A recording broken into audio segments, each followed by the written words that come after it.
महाराष्ट्र में सजा चुनावी जंग का मैदान। अब महायुति और महाविकास आघाड़ी में होगा महासंग्राम। लोकसभा चुनावों के नुकसान को भरने के लिए भाजपा ने बनाया कांग्रेस के खिलाफ पुख्ता प्लान। हरियाणा में हार के बाद से कांग्रेस चौकन्ना, महायुति को फिर नुकसान पहुंचाएंगे ठाकरे और पवार। महाराष्ट्र विधानसभा चुनावों का ऐलान हो गया है, नामांकन भी खत्म हो चुके हैं। अब बारी है प्रचार की और जनता को अपने वादों में लुभाने की। 20 नवंबर को प्रदेश में वोटिंग होगी, तो उससे पहले हर पार्टी पूरी जान झोंक देना चाहती है।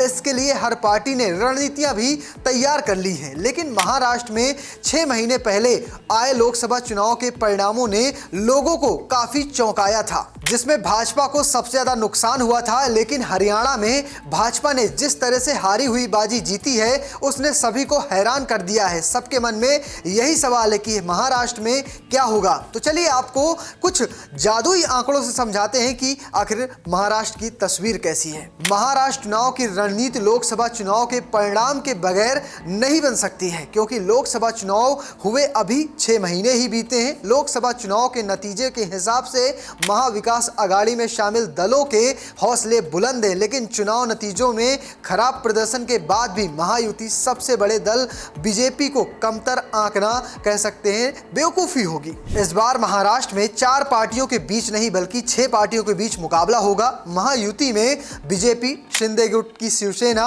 और अजीत पवार की एनसीपी है, तो वहीं महाविकास आघाड़ी में कांग्रेस, शरद पवार की एनसीपी, उद्धव ठाकरे की शिवसेना होगी।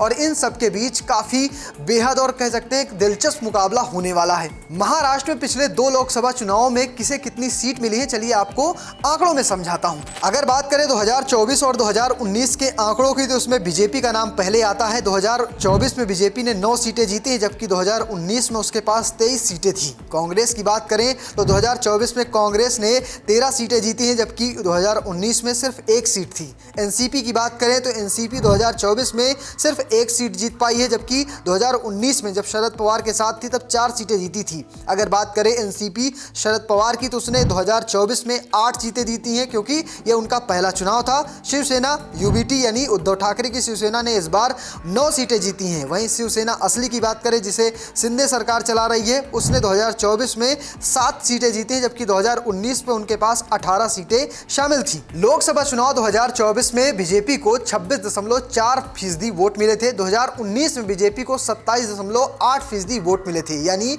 आंकड़ा बहुत गिरा नहीं है। 2024 में भले ही कांग्रेस ने सीटें बीजेपी से ज्यादा जीती हैं, लेकिन उसका वोट शेयर कम ही रहा है। कांग्रेस को 16.9% वोट मिले हैं, जबकि 2019 में भी कांग्रेस को 16.4% ही वोट मिले थे। वहीं 2019 में अविभाजित शिवसेना और एनसीपी की बात करें तो क्रमशः 23.5% और 15.7% वोट उन्हें हासिल हुए थे, जो अभी भी बरकरार हैं। यानी ये आंकड़े तो बताते हैं कि इस बार महाराष्ट्र में कुछ नया हो सकता है, यानी एंटी इनकम्बेंसी होगी, उसका भी फायदा महाविकास आघाड़ी को मिल सकता है। लेकिन हरियाणा में जिस तरह से एंटी इनकम्बेंसी को मात देकर भाजपा ने सरकार बनाई है, यहां उन्हें हल्के में कोई भी नहीं ले रहा है। तो फिलहाल आपको क्या लगता है, ये जो आंकड़े हैं जो दिखा रहे हैं कि यहां पर बढ़त तो महाविकास आघाड़ी की है, क्या आपको लगता है कि महायुति यहां पर फिर से सरकार बना पाएगी या नहीं? कमेंट बॉक्स में लिखकर बताइएगा और पेज को फॉलो करना, चैनल को सब्सक्राइब करना बिल्कुल मत भूलिएगा। धन्यवाद।